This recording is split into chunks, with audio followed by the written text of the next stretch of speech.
Chairman, here in Rhode Island, at least the State Arts Council has a mantra that it takes whenever it visits members of our General Assembly. And that mantra is the arts are important to the economy of our state, to the education of all Rhode Islanders, and to the quality of life that we enjoy here in Rhode Island. I know you've done a lot in the area of arts education.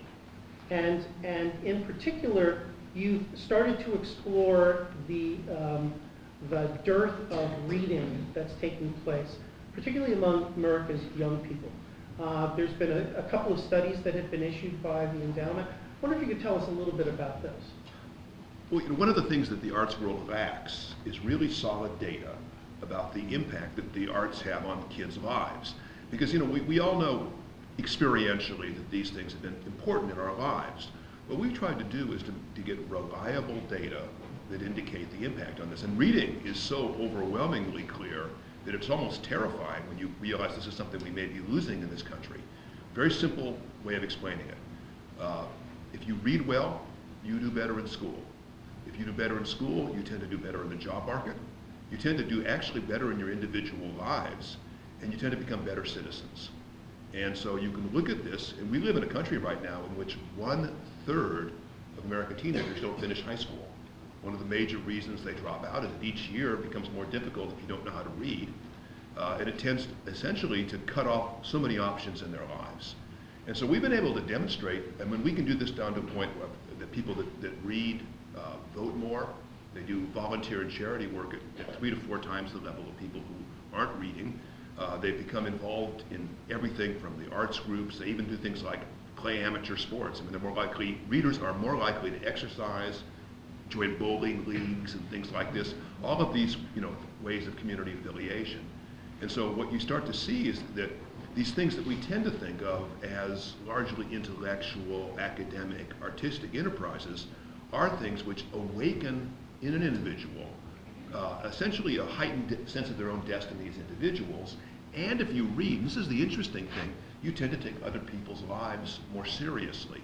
You tend to develop a heightened sense of community and your involvement, in civic life, in social life. And so, we've been able, I think, and this is one of the things I think we're proudest of at the endowment, to change the national discussion about these things in a way that more people are taking it more seriously. And I think there's more funding has come into it, not simply from the public sector, but also the private sector. I think what Dana I want to just repeat one of the phrases that Dana just used, because I think it's a really valuable thing to think about. A heightened sense of one's own destiny as an individual. That's quite a good way of describing what kids need, and what in particular a lot of kids who are suffering through the present state of public education in America need very badly. And it's easy to say that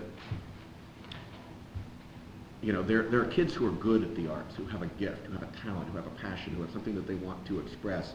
And if that's not met in the school in any way, then they will suffer for that, and we will suffer for that, because they don't fit into doing the math problems and doing the homework and all of that. And I think we can all understand that. But what Dana's pointing out is that even the kids who do the math very well, even the kids who are natural, traditional learners, have a lot to gain from exposure to the arts in this sense of heightened sense of their own destiny as an individual. It's a very good phrase, and I'm going to steal it. Good. It's all yours. I think it's largely arts people in this audience, and I think that we have done the country a disservice, because over the last 20, 30 years, we've sort of emphasized that one of the reasons you want arts education is so that kids that are interested in the arts have a chance to develop those talents and become artists. But the purpose of arts education is not to produce more artists. That's kind of a byproduct. The purpose of arts education is to produce complete human beings, to have a kid who is awakened to the full potential of their lives.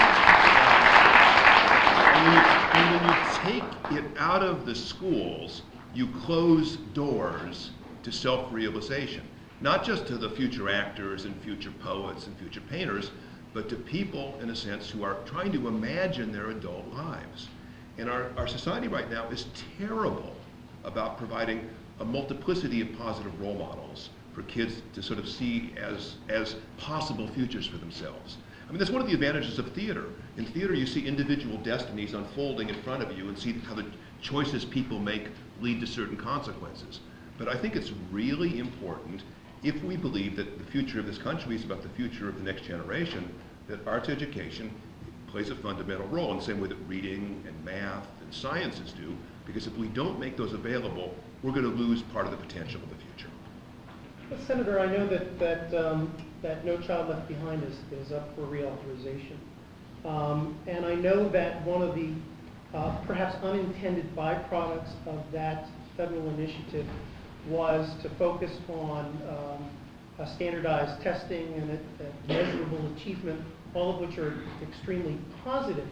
Do you get the sense that because of that focus that the arts really do need to be underscored more in the kind of dialogue we're having in the federal government on education? Yeah, without a doubt. I mean, the short version of No Child Left Behind is that Senator Kennedy and the Democrats, particularly in the Senate, who passionately care about education issues, back when this was originally authorized, entered into an arrangement with President Bush that they would go along with the testing regime, understanding that it would put additional pressure on schools, and in return the administration would provide additional funding so that that new set of demands on the schools would not be obliged to cannibalize other programs in order to sustain itself.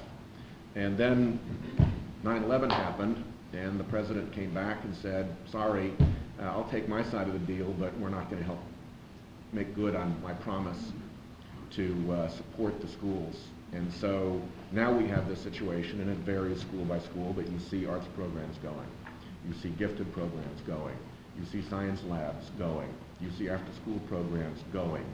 Thankfully here in Rhode Island, particularly in the Providence area, there's an enormous amount of initiative coming out of the private sector and out of the nonprofit sector to try to rebuild some of that. But the debate that is going to happen on No Child Left Behind is going to be very, very much informed by that original failure and the need to go back and make sure that these programs are all rebuilt for the reasons that Dana said. This is how you reach out to children and show them what their futures can be. And Chairman, certainly there's been a lot of attention, particularly here in Rhode Island, on the science and math curriculums. And I know that there's a lot of financial resources that are going into shoring up those areas.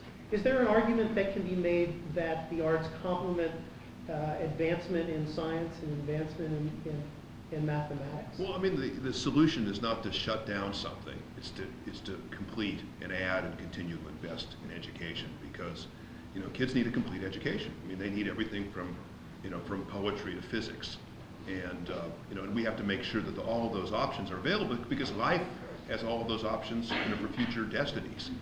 And so, I think that what scares me is that without intending to, on a national basis over the last about 30 years, local school boards, county boards, state organizations have systematically shut down arts education in most American public schools because of a short-term budget thing or a short-term issue.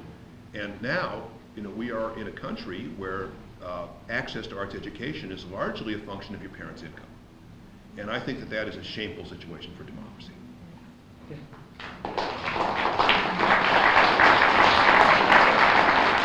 Senator, although we're